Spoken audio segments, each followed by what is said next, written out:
Goeiedag, ek is Bianca en ek is saam met jou op reis deur die Bybel in 1 jaar. Vandag kyk ons na Deuteronomium 7. Israel was nog nie in die land nie, maar Moses het met sekerheid hierdie instruksies aan hulle gegee. Hierdie sekerheid wat Moses gehad het, was gebaseer op die getrouheid van God se belofte aan die volk. Hierdeur het God die volk voorberei vir wat op pad was.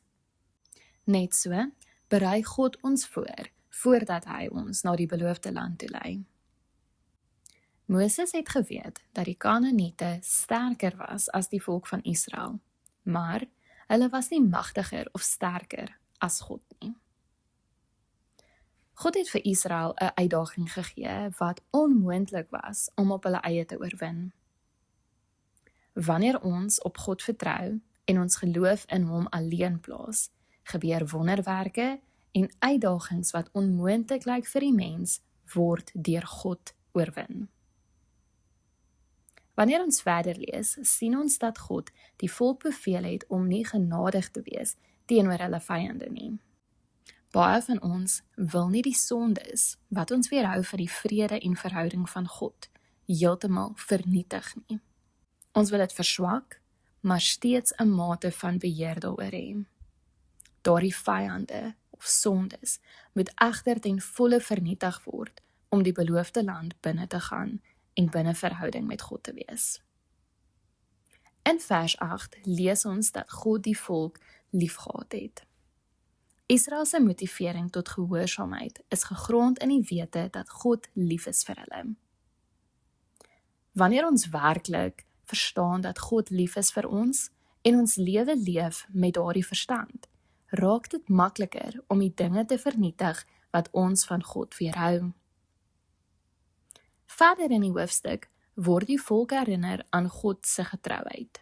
Wanneer ons herinner word aan God se getrouheid, word hoop gevorm. En hoop moet gewortel word in die wete dat God en sy woord onveranderd is.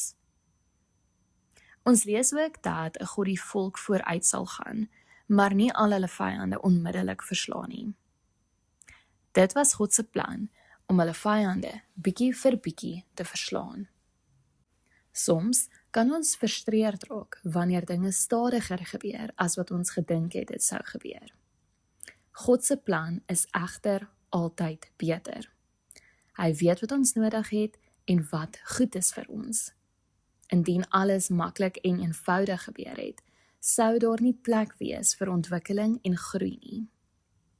Ons karakter in Christus moet konstant ontwikkel en groei. Ek sluit af met Romeine 5 vers 3 tot 5. Maar dis nie al nie. Ons beroem ons ook op ons verdrukking, omdat ons weet, verdrukking bewerkstellig volharding, en volharding lei tot betroubaarheid, en betroubaarheid lei tot hoop. En die hoop beskaam nie, want God se liefde is in ons harte uitgestort deur die Heilige Gees wat aan ons gegee is. Mag jy 'n geseënde dag verder hê.